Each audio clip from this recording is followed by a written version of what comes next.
Humans. Without a doubt, the smartest animal on Earth. Yet we're unmistakably tied to our ape origins. Millions of years ago, we were apes living ape lives in Africa. So how did we get from that to this? What happened? What set us on the path to humanity? The questions are huge, but now there are answers. At the threshold of humanity, one ancestor contains tantalizing secrets. It is known as Homo erectus. Homo erectus had a slightly smaller brain, slightly bigger jaw, but it's basically us. Basically us, almost 2 million years ago. New finds are revealing the truth about the ancestors at the heart of our evolution. Here were the trailblazers who first left Africa, the first fire makers, the first hunters. These creatures were capable of analyzing possible uses of tools and coming up with a technological solution to the problem of how do you kill a big dangerous animal without getting killed yourself. Homo erectus pioneered what it means to be human, colonizing whole continents and creating the first human societies. Our ancestors began to care about what others thought and care about what that individual thought about them. Now, new discoveries are bringing them alive as never before. At last, we come face to face with the ancestors at the birth of humanity, right now on Nova.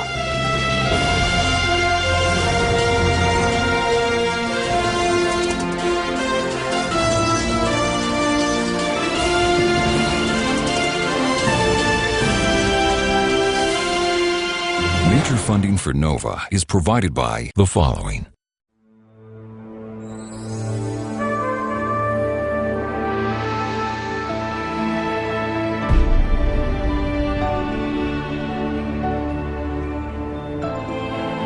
The Great Rift Valley of East Africa.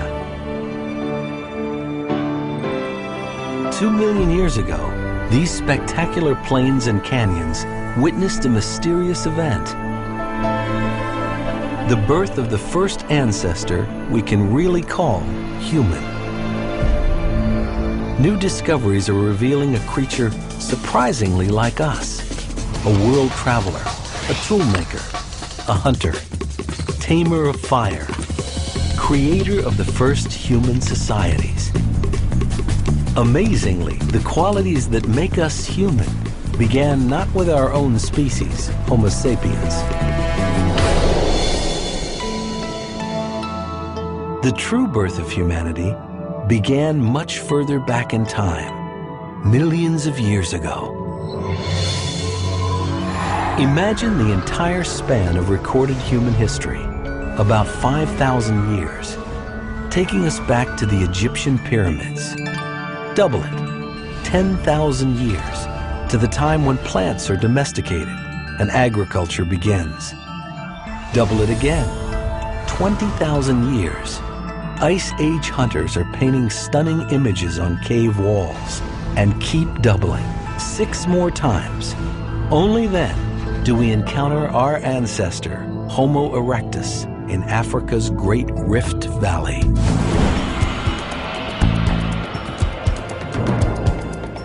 For millions of years, this massive geological fault line running the length of East Africa was a stage on which our human evolution was played out. It all started with the first apes to walk upright on 2 legs, about 6 million years ago. There were many different types, all variations on the same theme. Ape-like creatures with small brains. The fossil known as Lucy is the most famous example. Here she is, just 3 foot 8 inches tall, with a brain the size of a chimp's.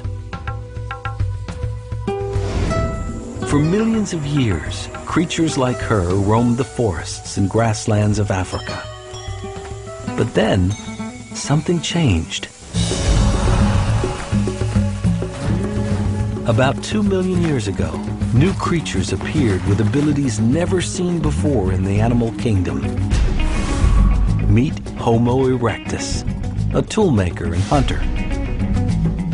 One of the first members of our genus, the genus Homo, humans. The transition to Homo was probably one of the most important transformations that occurred in human evolution. Arms got thinner, legs got longer, brains got bigger.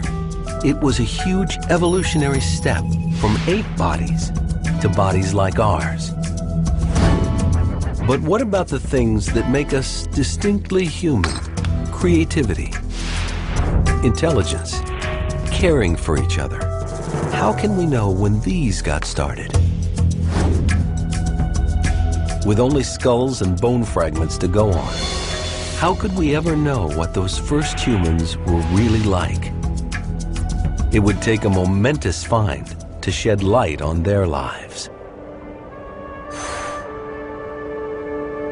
Lake Turkana, northern Kenya. Surrounded by volcanoes and vast expanses of baking desert.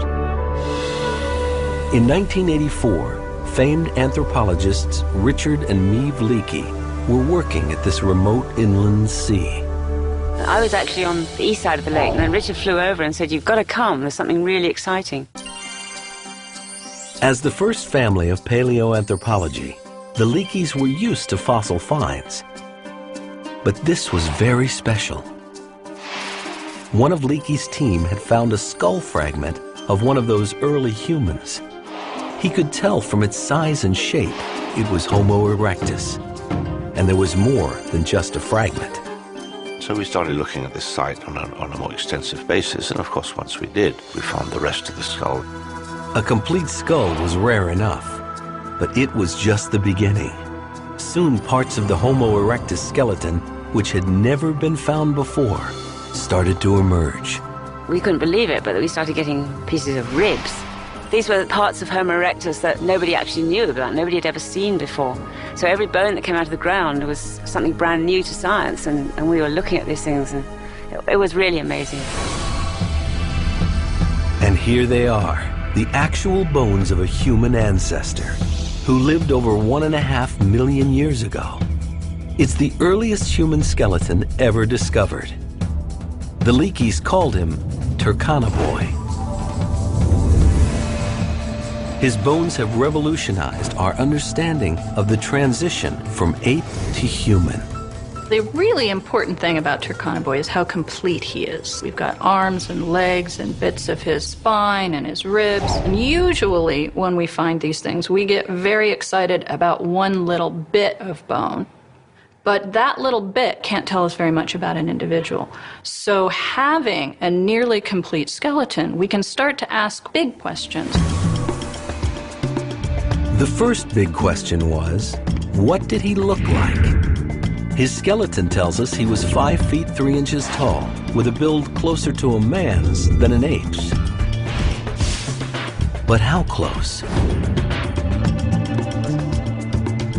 Paleo artist Victor Dieck specializes in painting and sculpting our human ancestors with precise anatomical accuracy.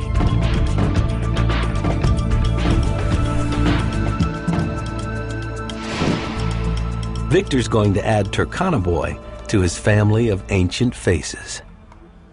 At this stage of the game, I know that Turkana Boy is not an ape. He is a very early true human. And so here we have a modern human skull. The faces are very similar to one another, but Turkana Boy's skull is a bit more primitive and has a lower forehead and a much smaller brain capacity. Victor will build Turkana Boy's face muscle by muscle, based on his studies of cadavers and modern anatomy.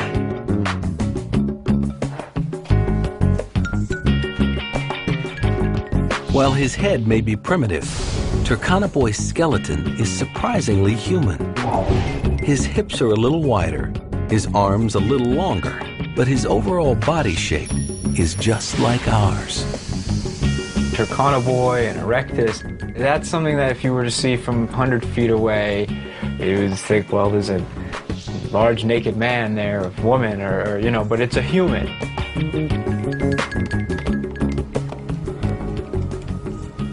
It will take Victor a week to flesh out Turkana-boy's face. Meanwhile, a team of animators is at work creating scenes that will bring Turkana-boy and his people to life. To make sure they do it accurately, they have enlisted the help of Harvard anthropologist Dan Lieberman. They had a more forward position of the palms when they ran. Just slightly. There you go. The blue-suited actors are there to create movement references for the artists. In the final animations, they will be replaced by Homo erectus bodies. And action! Their heads and faces based closely on Victor's model. As Turkana-boy's forensically reconstructed head nears completion, a face emerges that looks a lot like us. Now, for the first time in 1.5 million years, here he is, our ancestor, the Homo erectus called Turkana-boy. But what he looked like is only the beginning of his story. To reconstruct his life, we need to find out how old he was. And if we look at his skeleton, we can see that the growth plates on his limbs that would fuse when he's fully adult are all unfused. So even though he's very tall, we know that he's still growing. The fact that Turkana-boy was not fully grown has turned out to be a boon to researchers. You can answer questions like, did the boy grow up like a modern human? Or did he grow up more like an ape? Turkana-boy was already 5 feet 3 inches tall. When scientists compared his bones and teeth to ours, he seemed to be about 14 years old. But when dental specialist Chris Dean began to study his teeth, he was in for a shock. It turns out that all teeth, fossil or not, preserve a remarkably precise record of childhood. This is a fossil tooth, and we can see the enamel cap, which covers the core of the tooth, which is made of dentine. Dentine is just another word for ivory. And within the enamel, you can see the rods, which are running from the enamel-dentine junction here out to the surface of the tooth. Enamel has a regular growth pattern like the rings of a tree. Under an electron microscope, it looks like rods made of tiny beads. Each of the little beads along these prisms represent one day's growth, because the cells which produce enamel are actually under the influence of a circadian or daily clock. And those secretions during the day speed up and then slow down. And there's a permanent record of that in every tooth. So you can see rods running all the way through this tissue. And every day along the rod, there is a wobble where the tissue slows down and then speeds up. So if you count the beads in these strings, you can figure out exactly how many days that tooth has been growing. When Chris looked at the fossilized teeth of Turkana-boy, he got a huge surprise. Turkana-boy wasn't 14 years old, he was 8. What that implies is that the growth of the Turkana-boy resembled more closely that of chimpanzees today. To be 5'3" at age 8, Turkana-boy must have grown up very fast, at a rate closer to chimps than us. A chimpanzee's childhood is short. It is sexually mature at about 7. Human childhood is longer. We reach puberty at about 12. So as humans evolved from apes, childhood was extended. But what advantage could be gained by having helpless children around to feed and care for who take so long to grow up? The mystery of prolonged childhood is at the heart of human evolution. It may be related to brain size. We humans have the biggest brains in the animal kingdom in relation to our body size. They're so big that most of our brain growth has to happen outside the womb. or our heads would never get through the birth canal. A long, slow childhood gives our brains time to grow after birth, and time to learn everything we need to function in our complex human societies. That's the advantage of prolonged childhood, for us at least. But what about Turkana Boy? His brain was 900 cubic centimeters, smaller than ours, but more than twice as large as a chimp's. So was he on the way to thinking and talking like us? Ralph Holloway believes he was. He's been collecting the brain endocasts of human ancestors for over 30 years.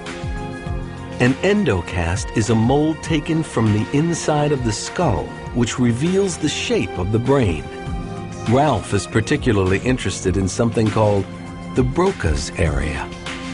Broca's area is involved with memory functions, executive functions, but it does have a very important role to play in the motor aspects of speech. In the brain of Turkana Boy, Ralph believes he sees evidence for something remarkable. A change in the Broca's area tied to communication. Broca's caps regions on the Turkana Boy are fully modern in terms of their appearance. It is good, solid evidence for having the ability of symbolic communication. In other words, language. It's a controversial idea, and we'll never know for sure if Turkana Boy could speak. But there are other clues to his intelligence. The stone tools he left behind. Homo erectus made tools like this hand axe here. It's been chipped extensively on both sides. The point enables one to do piercing tasks. The heavy bit here can be used for cracking bone or chopping wood. It's a very, very versatile tool and a sharp one. It may not look like much, but the stone hand axe marks the birth of technology. Homo erectus has left us many signs of his inventiveness. Here in central Kenya, Rick Potts has been studying a treasure trove of Homo erectus stone tools. Stone tools represented a momentous change because once you had tools in your hands, all the foods in the world could open up to you. That represented a tremendous survival advantage. Here is a cache of over 500 stone hand axes made by Homo erectus. Just a mile away, Rick visits the quarry where for thousands of years, these ancestors came to shape stone into tools, leaving behind unused fragments. In the crevices at my feet, there were thousands of fragments of stone from tool making. And there were several scars where Homo erectus struck huge flakes. We also see evidence that they could recognize flaws. They could see which ones would break if they took them away. So they simply discarded them here. What's amazing about that is you could imagine an early Homo erectus sitting right here making decisions. The kind of decision-making it takes to create a stone tool has been researched extensively by John Shea. I'm just going to tap it a little bit. I'm just checking it out to see if there's any internal flaws before I do it. There may be one in here. It feels like there might be something in there, but I like a challenge, so I'll map it anyway. Even for an expert, making a hand axe is not easy. Yeah, there's the flaw, but we got around it. A good toolmaker has to understand the properties of stone. To make this thing nice and thin, easier to carry, easier to transport, and more of the sharp cutting edge, I'm going to do something kind of counterintuitive. I'm going to dull the edge so that the next time I strike it, it won't fail until I have a lot of pressure on it. Until I've hit it really hard, the fraction will go much further than it otherwise would. So that Homo erectus did this tells us they were capable of thinking ahead, of planning the consequences of their actions. So let's have a look here. What'll happen here? Many of these stones have hidden defects. Okay. Failing to spot them could spell disaster. There's still a flaw in there. I can hear it. I can tell, yeah, see this? It's right there. Now, I've worked around it, but if I were an early human and spotted this, I would stop making the hand axe right now. If I'm out running around the savannas chasing a rhinoceros and I'm butchering a rhinoceros as the lions are circling and my hand axe breaks, I'm in trouble. So, you know, I go home tonight, I'm still going to get fed even though I didn't make a perfect hand axe. As Homo erectus, I might end up being the meal instead, you know. A skilled craftsman, Homo erectus had evolved a new type of intelligence. But his bigger brain came with hidden costs. Modern brains consume 25% of our body's energy. Our brain happens to be the hungriest organ in the body. And in order to support a brain our size, we need lots of calories. With his big brain and body, a Homo erectus like Turkana boy needed more nutrition from his savanna environment. Turkana boy, had he grown to adulthood, would probably stood around 6 feet tall. This is a big, strong creature that would have had a huge energy budget. One can satisfy an energy budget like that by eating plants, but you have to eat a lot of plants. But there's one food that can supply the nutrients a growing brain and body need. And Africa was filled with it. The one high-quality resource that's probably most important for the evolution of the genus Homo is meat, and meat byproducts such as brain and marrow and fat. They're high in protein, they're high in calories, and they're easy to digest. But the one problem with getting meat is that it's hard to get. Most predators rely on strength or speed to kill their prey. Our ancestors had neither. Today, we are on top of the food chain, so it's hard to imagine the predicament of those early humans. Here was a slow-moving creature with no claws or fangs, easy prey for the hungry predators around him. This is a fossil forehead and brow ridge of a Homo erectus. And on the brow ridge, you can see the bite mark of a carnivore. Well, this reminds us that these Homo erectus individuals weren't at the top of the food chain. So how did Turkana boy, a weakling with a big brain which needed calories, get his meat? Homo erectus faced a problem. How do you kill a big dangerous animal that has lots of meat and fat in it without that animal also killing you? I think the answer to that was a very clever set of innovations, and that is endurance running and high activity in the middle of the day. The ancestors of Homo erectus, small, hairy apes like Lucy, were bipedal but probably didn't do much running. But Turkana boy's kind were built to run, like us. This is an accelerometer. It weighs Dan Lieberman believes they could run long distances because, like us, they had lost their thick coat of body hair and could keep cool by sweating. This was the key to their success. But how do we know if these crucial changes go back all the way to Turkana boy's time, over 1 million years ago? Skin and hair are rarely preserved in the fossil record.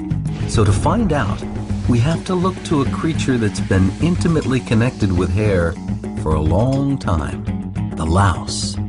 All animals seem to have some type of lice that parasitize them. Mammals have them, birds have them, even fish have types of lice. But most other creatures have only one type of lice that parasitize them. Humans have one kind of louse on their heads and another in the pubic area. Geneticist Mark Stoneking asked himself why. The answer that seems obvious is that when we had body hair all over our bodies, we had one type of lice until we only had hair on our heads and in our pubic region. And so therefore you would have this hairless geographic barrier to contact between the two. Mark was surprised to find out that the human pubic louse is very different from the human head louse. Somehow, in the past, it seems to have come from gorillas. Because the pubic lice is actually more closely related to gorilla lice. Now, how it is our ancestors got pubic lice from gorillas, I wouldn't care to speculate. But nonetheless, one needs gorilla lice in order to really work this whole thing out. The most likely scenario is that when we lost our body hair, the original human louse migrated to our heads, leaving the pubic area temporarily unpopulated by lice. When our ancestors had contact with gorillas, perhaps sleeping in their nests or scavenging their bodies for meat, the gorilla louse colonized their pubic region Eventually, it turned into the human pubic louse of today. So if we could find out when the human pubic louse and the gorilla louse diverged, we would have a rough idea of when we lost our body hair. Fortunately, there's a way to figure that out. The genetic dating technique known as the molecular clock. It's based on the fact that the sequence of chemical bases which make up DNA mutate at a regular rate. It's just a very simple idea that the rate of change in DNA sequences is more or less constant over time. And that means that you have a way of determining when two species last shared a common ancestor. By counting the number of differences in the genetic code of two species, scientists can determine how long they've been evolving away from each other. When Mark used the molecular clock to count the differences between the DNA of gorilla lice and human pubic lice, he came up with a date for their divergence. The estimated date for the divergence is roughly 3 million years ago. That means long before Turkana-Boy, maybe even around Lucy's time, our ancestors had slowly begun to lose their body hair. Turkana-Boy was mostly hairless, just like us. And that may be what gave him an edge over other predators. Most animals are at a disadvantage in the midday sun because they overheat. They can only cool down by panting. And when they run fast, they can't pant. That means they can only run in short sprints. Quadrupeds can gallop for about 10 to 15 minutes, and then they overheat. But hominids can cool down by sweating. They use their entire body like a dog's tongue. Our hairless bodies allow air to circulate freely on our skin and cool us down as sweat evaporates. This makes us one of the best long-distance runners in the animal kingdom. Dan Lieberman believes this gave our ancestors the ability to hunt in a very unusual way. It's called persistence hunting. And he believes the modern ethnographic record can show us how it was done. The Bushmen of the Kalahari offer us an insight into how Homo erectus might have hunted 2 million years ago. The Bushmen know that at midday, animals rest in the shade, which is why it's the perfect time to be hunting. Once they locate their prey, in this case a kudu, the marathon begins.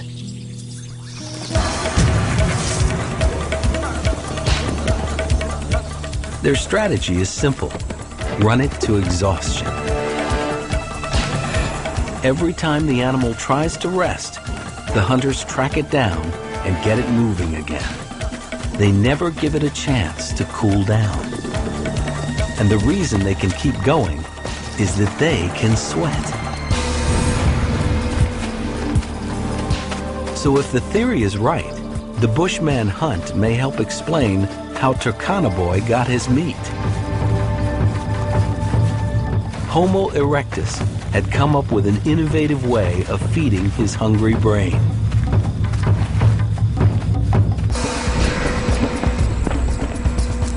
In this modern hunt, the Bushmen ran in the fierce heat for over 4 hours. The kudu was finally immobilized by heat stroke. Turkana-Boy wouldn't have had steel-tipped spears like the Bushmen, but he wouldn't have needed them. Homo erectus probably hunted with close-quarters weapons, with spears that were thrown at animals from a short distance, clubs, thrown rocks, weapons like that. They weren't using long-distance projectile weapons that we know of. The Homo erectus hunt was simple but effective. It fed not just their larger brains, but the growing complexity of that early human society. There are other social animals, but none quite like us. Society is in every corner of our lives. Our relationships, communication, rules, symbolism, all the things that bind us together. What's behind it? Why do we become so social? Could it have something to do with another innovation? Something unprecedented in our evolution. Building fires and cooking. Humanoid erectus, the first species that looks like us. And I think only cooking can explain the magnitude of this change. The earliest evidence that our ancestors deliberately used fire for cooking dates to long after Turkana time. But Richard Wrangham is sure Homo erectus was building fires much earlier. Now, for the first time, we had a species that was committed to living on the ground because they lose their climbing adaptations. Well, how were they sleeping? They had to be able to protect themselves from wild animals. On the African savanna, full of predators who hunt by night, Richard believes Turkana and his people couldn't have survived without fire. And he thinks only cooking, which makes food more soft and digestible, can explain why Homo erectus evolved smaller teeth and a much smaller gut. These things are compatible with the reduced cost of digestion produced by cooking food. Nothing else is. As our ancestors reaped the benefits of cooking, something else happened too, at least according to Wrangham. We became more social. Humans have this wonderfully calm temperament compared to chimpanzees, say. Where did it come from? We were drawn to a common place, the fireplace. Wrangham believes we learn to share and communicate, sitting around fires, waiting for food to cook. It's speculative, but one thing is for sure. In the Homo erectus world, new social relationships had to be evolving. The bonds between mothers and children must have been very different from the apes. For example, a mother orangutan will not allow any other individual to take her infant, will be in constant skin-to-skin contact with that baby for at least the first 6 months of life, not a moment out of contact. Secure in this unbreakable mother-infant bond, ape babies need less capacity to read the intentions of others than human babies, whose bond with their mothers is surprisingly less secure. The shocking fact is that human mothers abandon their infants much more often than ape mothers. Infanticide by a mother is more common among humans than any other higher ape. Maternal commitment is a lot more contingent in humans than it seems to be in other apes. Unlike most primates, human mothers share parenting with others. A child's survival can depend on making itself appealing to a number of caregivers. Perhaps that's why human infants have evolved a uniquely acute sensitivity. Human infants are born connoisseurs of mothers, reading her facial expression, looking for signs of commitment. We are born hardwired with an awareness of the intentions and emotions of others, which is unique in the animal world. When did humans develop this gift for attributing mental states and feelings to others and for caring about what others thought about them? Could these social instincts have developed with Homo erectus, along with cooperative hunting, bigger brains, longer childhoods, and the use of fire? Perhaps Turkana and his people already had social skills that would be familiar to us. Here were intelligent social beings with an increasing capacity for cooperation. It may be this that made possible another great achievement, the exodus from Africa. For millions of years, our earliest ancestors stayed on the African savannas. But at some point, they started to leave. Ancient fossil skulls and tools have been found as far away as China and Indonesia. The question is, when did they leave Africa and why? When Turkana Boy was found, scientists thought they had the answer. Here was a strong, large-brained ancestor capable of an arduous migration. He had the look of a world conqueror. In the mid-1980s, we were thinking that a hominid like this one had left Africa, but had done it maybe about 1 million years ago. For decades, scientists believed big strapping humans like Turkana Boy left Africa 1 million years ago. But new discoveries are showing the migration may have started a lot earlier than that. Dmanisi, Georgia. The mountains and plains of the Caucasus, thousands of miles from the Great Rift Valley, had never produced any fossils of early human ancestors. But then, an astonishing discovery was made.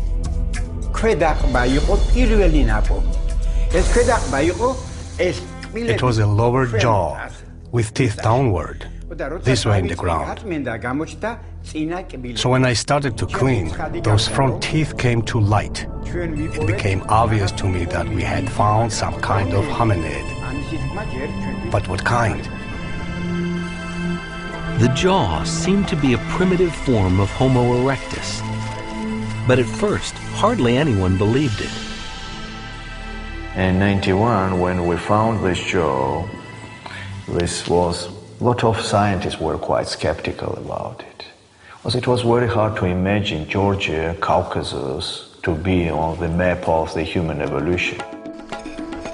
Since then, Dmanisi has been put on the map of human evolution in a big way. The site has turned up a treasure trove of Homo erectus fossils. They've transformed our understanding of who left Africa and when. They showed that the first humans to leave Africa were much more primitive than Turkana Boy. People thought that hominids that left Africa were very tall, like Turkana Boy, with big brains, advanced technology, and Dmanisi proved the opposite. At 4.5 feet tall, they were smaller than Turkana Boy, with more ape-like shoulders and a simple stone technology. They are much more primitive, they have small brains, and at the same time they were using very primitive stone tools. The next surprise came when they dated the site. The ancient Dmanisi landscape has been built up layer by layer over millions of years. 1.81 million years ago, massive volcanic eruptions deposited a layer of ash. The fossils sat on top of this ash, so must have been slightly younger, around 1.8 million years old. To the vast majority of scientists who believe that all our ancestors evolved in Africa, this was a stunning surprise. How had a small, primitive Homo erectus migrated to the Caucasus almost 2 million years ago, long before Turkana Boy? Scientists now accept that as soon as Homo erectus appeared on the savannas of Africa, they started to leave. Suddenly, with the origin of Homo erectus, we get this shift in body shape, and then boom, they're out of Africa right away. The Georgia fossils prove that Homo erectus left Africa much earlier than previously thought. An even more provocative find shows the migration may have started even earlier. 5,000 miles from Africa, the island of Flores, Indonesia. In 2003, researchers made a discovery so strange, nobody knew what to make of it. They found the bones of a tiny human ancestor, just over 3 feet tall, even smaller than the Dmanisi fossils. They called this baffling new ancestor Homo floresiensis, and because of its tiny size, nicknamed it the Hobbit. This has created a tremendous amount of grief because we're not really sure what we're seeing here. The size of the Hobbit brain endocast is roughly 400 cc's. That's barely bigger than the brain of Lucy, the famous bipedal ape from 3 million years ago. It's not just a small brain and a primitive-looking face, but the foot is primitive, the hand's primitive, the leg is primitive. The lower limb is very much like the Lucy skeleton. That was a big surprise. And in the cave where this primitive creature was found, they also uncovered stone tools, something Lucy never had. People have for a long time said, well, you need a big brain to make stone tools. Well, okay, if Homo floresiensis is making stone tools, this creature has a brain the size of an orange. Clearly that equation's gone. Everything about these creatures is an enigma. Where did they come from? And what were they?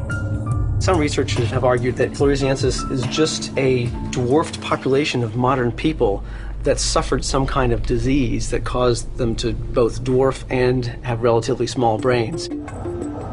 But when scientists took a closer look, most saw no evidence of disease. The stone tools and the shape of the face moved the focus to our old friend, Homo erectus. Some researchers think that Homo floresiensis evolved from Homo erectus. But how did they get so small? Something called island dwarfism may be the answer. Isolated on islands with limited food, large mammals sometimes shrink over time. On Flores, there were once pygmy elephants the size of cows. Could the same evolutionary pressure have acted on Homo erectus to produce the Hobbit?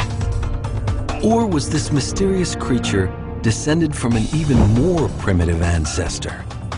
So perhaps we're sampling a period which is at the very beginning of the Homo lineage. So whatever the Hobbit was, perhaps its ancestors were the very first wave of migration out of Africa. Some unknown creature, part bipedal ape like Lucy, and part Homo erectus.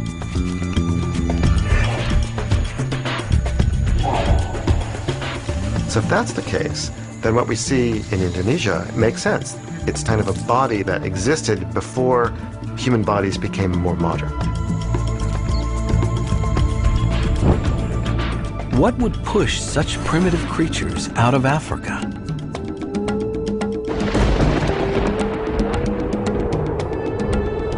A key driving force behind the migration was probably a climate shift, which spread grasslands from Africa into Asia.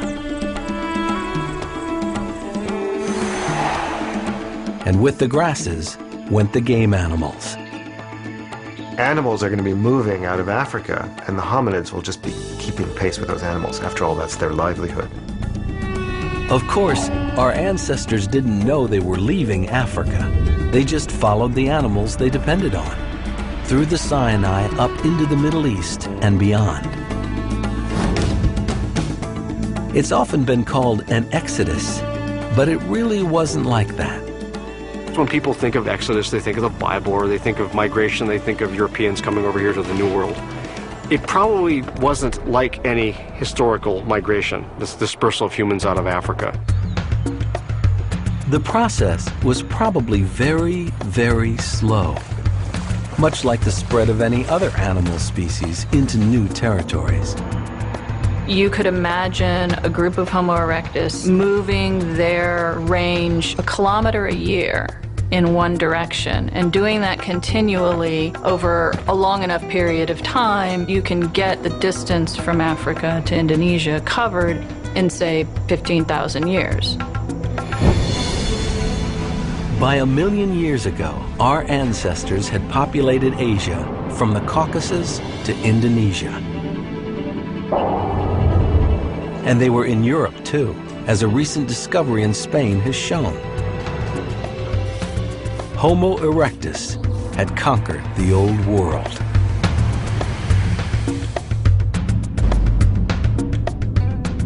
The fact that they made it so far with limited technology and relatively small brains makes them seem even more remarkable. And their longevity was astonishing. A few pockets of Homo erectus may have been still clinging on in Asia just 50,000 years ago. That's a span of 2 million years. Our own species has only been around for 200,000. What was the secret of Homo erectus's success? The amazing finds at Dmanisi have given us one last clue. One of the skulls belonged to an old man. His jawbone revealed he had lost all. That was a real surprise. It means that this individual survived 2 years without teeth.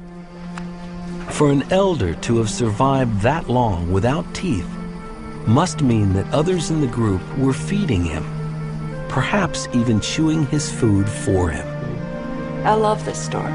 This was a remarkable testimony from the past about the quality of emotional life that may have characterized Homo erectus. Here is a tantalizing clue to what may be this ancestor's most important legacy: the instinct to look after each other. And it helps us imagine Turkana Boy's final day on Earth.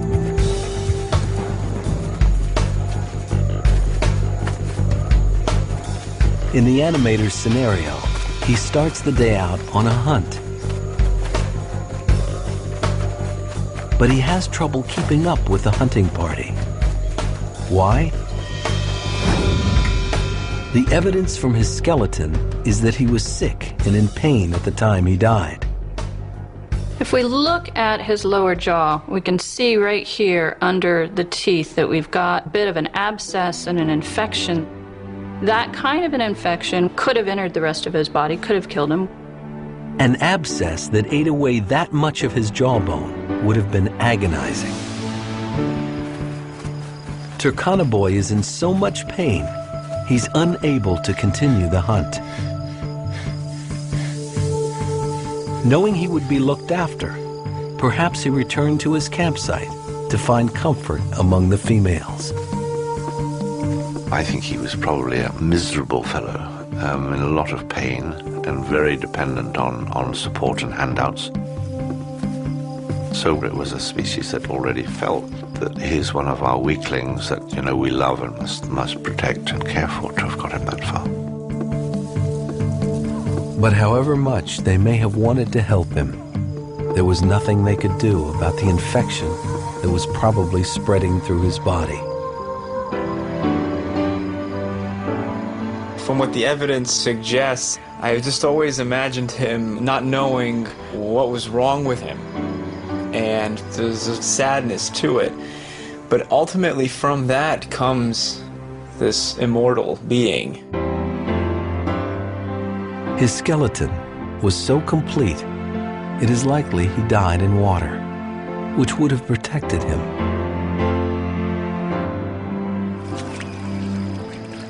It's very unusual to get a skeleton because normally these things are eaten by carnivores. And in this case, it seems that the boy's body was washed into a swamp, and so the carnivores never saw it and never destroyed it. And it gradually decomposed, and as the rivers flooded, brought in more sediment, buried it. And you could see footprints of hippos that had walked all over the bones, and some of the ribs and things were standing vertically instead of lying flat on the ground. And you could sort of reconstruct the situation and how the boy, what had happened after he died and why he was complete. It really was an amazing experience to see it. For almost 2 million years, his bones were preserved by the earth. Their discovery opened a window for us on an unknown world. The world of the most successful human ancestor of all time, Homo erectus. They've revealed to us that mysterious moment when almost everything human was born. Our bodies, our minds, our emotions. Think of all we've become.